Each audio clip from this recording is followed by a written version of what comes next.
So Khamzat Chimaev recently rated some fighters from a scale of 1 through 10, 1 being an easy fight and 10 being a harder fight. Let's go and see what Khamzat Chimaev had to say. Khamzat, how are you? Brother, good? Alhamdulillah. I will give you, name of UFC fighter and you need to rank it, people 1, 10. 1 is easy fight, 10 is very difficult fight. Sean Strickland. I think 5. We start to talk too much. He knows already what I did with him in the gym. I say sparring is different and fighting is the same shit, bro. Adesanya. 5, 6, 2 as well. Of course, I'm gonna catch him and take him down and squeeze his head off. Robert Whittaker. 3, 4. I thought he was a good guy, man. So he started to lie now. Don't like that guy. Leon Edwards. Maybe 2, 3. That should be easy. Smash his face. Shavkat Rakhmonov. He's a 5. Good striker. He has a good chin as well. No wrestling. Islam Makhachev and Khabib at the same time. that question, bro, is weird because nobody fights with 2 guys in the UFC. A street fight with John Jones. 9. I will shoot him far away, man. Don't make troubles, So he gives Sean Strickland a 5 out of 10 and pretty much says that a sparring match is the same thing as an actual bout. And I'm pretty sure there's a lot of people out there that are going to disagree with that sentiment, because I feel like, if you're having a training camp surrounded to fight a specific person, you could definitely have a different outcome compared to just a regular sparring match in the gym. Now, I think that this would be a good matchup for both fighters. I think that there's a lot of people out there that don't give Sean Strickland too much credit in the wrestling department, but I feel like he has pretty decent takedown defense. And I feel like, Khamzat Chimaev isn't as good of a striker as Sean Strickland. This would be a definitely interesting matchup, to see both fighters, compete against. He gives Israel Adesanya a 5 out of 10. Of course, we know that Israel Adesanya just suffered a defeat to Dricus du Plessis.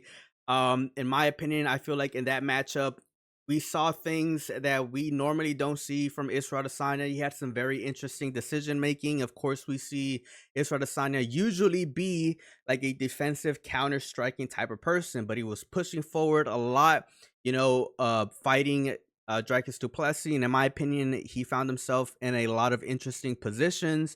If Israel Adesanya continues to fight like that this late in his career, I feel like he would definitely probably lose against someone like Khamzat Chimaev, who is pretty much a wrestler and will definitely favor some of the positions that Israel Adesanya would definitely give up, being a fighter that likes to press more. But if Israel Adesanya, goes back to being the old Israel Adesanya, being a defensive counter-striking type of fighter, I feel like that would be a very great matchup for Israel Adesanya. So it depends on what version we see from Izzy, and I think that this would be a good matchup for both fighters, depending on who shows up that night.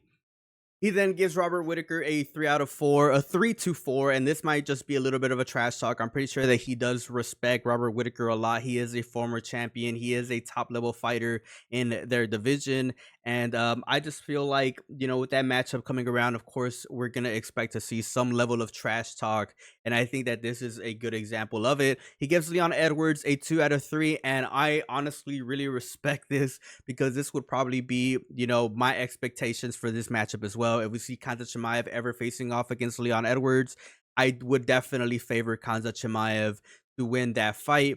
If, Bilal Muhammad did what he did against, Leon Edwards, imagine what Khamzat Chimaev would do to someone like Leon Edwards. Respectfully, though, respectfully. Now, this is my dream matchup. The next person that he gave a 5 out of 10 was Shavkat Rakhmonov. I would love to see Khamzat Chimaev fight Shavkat Rakhmonov one day. This would be my dream matchup. Both of these guys, have I wouldn't say a similar type of fighting style, but they have a similar approach and looking for similar positions, which is, a lot of grappling, even though that the positions that they look for are not the same. I feel like Shavkat Rakhmonov is a fighter that likes to hold up, a lot of his opponents up in the fence, and Khamzat Chimaev, being a grappler and wrestler himself, likes to go for takedowns. But I feel like this would be a very, very interesting matchup and a fight that I definitely would love to see sometime in the future. He then goes on to give John Jones a 9 out of 10. And honestly, respect, because, John Jones is a very, very big dude. It makes no sense for the person asking this question to just throw John Jones names out there, because the likelihood of us ever seeing Khamzat Chimaev versus John Jones is like never going to happen.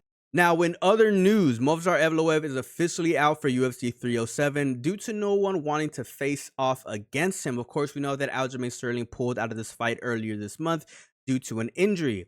Movsar Evloev then goes on Twitter and starts calling out people like Diego Lopez and John Silva. John Silva actually accepts this fight, but he wasn't confident that he would lose the weight on time, so he wanted to push the fight back to October 16th. Now, in my opinion, I feel like John Silva completely dropped the ball on this big opportunity to fight a highly ranked fighter in the featherweight division because he wasn't confident in himself that he would lose the weight on time. I don't know what John Silva is thinking, trying to make the calls here, but he was literally gifted a big opportunity and didn't seize the moment.